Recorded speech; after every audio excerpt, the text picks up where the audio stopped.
आपल्या परिसरातील ताजी अपडेट पाहिजे अहो मग आजच C24 या आपल्या YouTube चॅनलला लाईक करा, शेअर करा, सबस्क्राइब करा आणि बेल आयकॉनवरती क्लिक करायला तर अजिबात विसरू नका।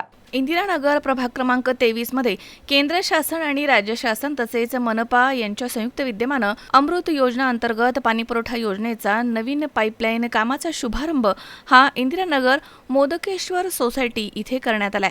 प्रभाग क्रमांक 23 मधील संपूर्ण भागामधील जुनाट आणि कमी व्यासाच्या पिण्याच्या पाईपलाईन काढून नव्याने विकसित होणाऱ्या भागामध्ये पाणीपुरवठा सुरळीत करण्यासाठी नागरिकांच्या मागणीनुसार स्थानिक चारही लोकप्रतिनिधींनी याबाबत महापौर हिमगौरी आडके, आयुक्त मनीषा खत्री, पाणीपुरवठा विभाग यांच्याकडे सातत्याने पाठपुरावा केला। त्यामुळे इंदिरानगर परिसरामधील कमोदनगर, गीतांजली कॉलनी, सिद्धिविनायक सोसायटी, सावली सोसायटी, स्टेट बँक कॉलनी, आदर्श सोसायटी, LIC कॉलनी, सुखदेव शाळा परिसर, सुचिता नगर, विनयनगर, साईनाथ नगर, दीपाली नगर आदी विविध ठिकाणी पाणीपुरवठा पाईपलाईन टाकण्याचे कामाचा शुभारंभ हा मोदकेश्वर सोसायटी इथून ज्येष्ठ नगरसेवक चंद्रकांत खोडे तसेच नगरसेविका रुपाली निकुळे, संध्या कुलकर्णी, मंगला नन्नावरे तसेच मनपा पाणीपुरवठा पूर्व विभाग अधिकारी ज्ञानेश्वर जगताप, यशवंत निकुळे, प्रकाश नन्नावरे, दिलीप गुंजाळ यांच्या हस्ते करण्यात आला। तर यावेळी गोविंदराव कुलकर्णी, सुहास चांसीकर, गिरीश दुसाने, विना कुलकर्णी, देविदास कुलकर्णी, दिलीप वाघ, अवधूत कुलकर्णी, नंदू बोरा, प्राची गोसावी, प्रज्ञा बडवे, मिलिंद कापसे, श्याम अंकलीकर यांच्यासह परिसरामध्ये ज्येष्ठ नागरिक या ठिकाणी उपस्थित होते। या ठिकाणी नाशिक महानगरपालिकेच्या वतीनं, केंद्र शासनाच्या वतीनं आणि राज्य शासनाच्या वतीनं अमृत 2 हा एक आपले आदरणीय पंतप्रधान नरेंद्र मोदींचा एक उपक्रम आहे। त्याच्यामध्ये 50% हिस्सा महापालिकेचा आहे, 25% केंद्र शासन आणि 25% राज्य शासनाचा। त्या अंतर्गत नाशिक पालिका हद्दीमध्ये सर्व जुन्या पाईपलाईन बदलणे, कमी व्यासाच्या पाईपलाईन काढून मोठ्या व्यासाच्या टाकणे, ज्या भागामध्ये नवीन वसाहती होत आहे त्या ठिकाणी नवीन पाईपलाईन टाकून पाणी पुरवठा सुरळीत करणं याच्या पाठीमागचा हा मुख्य हेतू आहे। आणि त्या योगाने पुढच्या वर्षी नाशिक महापालिकेच्या वतीनं, केंद्र शासनाच्या वतीनं, राज्य शासनाच्या वतीनं या ठिकाणी आपल्यासमोर मोठा टास्क आहे, तो म्हणजे आहे कुंभमेळा।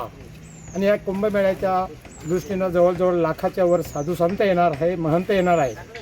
जवळजवळ 8 ते 10 कोटी राज्यातून, भारतातून आणि जगभरातून भाविक लोक या ठिकाणी येणार आहे। त्यांची पाण्याची व्यवस्था व्हावी म्हणून आपले महाराष्ट्राचे लाडके मुख्यमंत्री आदरणीय देवाभाऊ, संकटमोचक कुंभमेळा मंत्री आदरणीय गिरीश महाजन, आपल्या त्या भागाच्या कार्यसम्राट आमदार देवयानी फरांदे, नाशिक महापालिकेचे महापौर आणि सर्वांच्या वतीनं या ठिकाणी ही योजनेचा शुभारंभ झालेला आहे।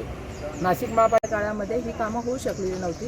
ही इलेक्शन झाल्यानंतर आम्ही सगळे नगरसेवक त्याच्या मागे लागलो आणि आपल्या भागामध्ये प्रभाग क्रमांक 23 मध्ये साधारण 90 ते 95% परिसरामध्ये ही पाईपलाईन धरलेली आहे।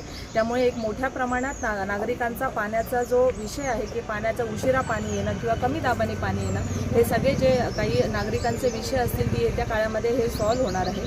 आणि आम्ही नक्कीच ह्या नागरिकांच्या विकासासाठी आम्ही 4 जण बांधील आहोत आणि मी ह्या निमित्ताने आज त्यांना ग्वाही देते की त्यांची कुठलेही अडचणी असतील त्याच्यासाठी आम्ही चारही नगरसेवक सदैव आपल्यासाठी, आपल्याबरोबर आम्ही सगळेजण आहोत। आणि आपले माननीय मुख्यमंत्री देवाभाऊ असतील, गिरीशभाऊ महाजन असतील, आमच्या महापौर असतील, आमच्या आमदारांच्या माध्यमातून मोदकेश्वर मंदिराच्या परिसरामध्ये 1 कोटीचं भव्य दिव्य असं एक सभागृह उभं राहत आहे। आणि आपल्या कार्यक्षम आमदार यांच्या माध्यमातून खूप विकास कामं हे प्रशासकीय कार्यकाळामध्ये झालेली आहे, विकास कुठेही थांबलेला नव्हता।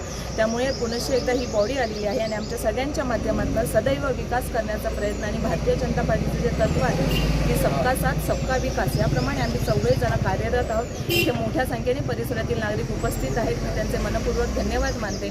आणि लवकरच या कामाचा आता सुरुवात ही कामाला होईल आणि नागरिकांचा जो पाण्याचा प्रश्न आहे तो भविष्यातल्या 25-30 वर्षाचा हा मार्गी लागलेला आहे। त्यामुळे महापालिकेचे सुद्धा मी धन्यवाद मानते। किरण आहेर, C24 तास, नाशिक।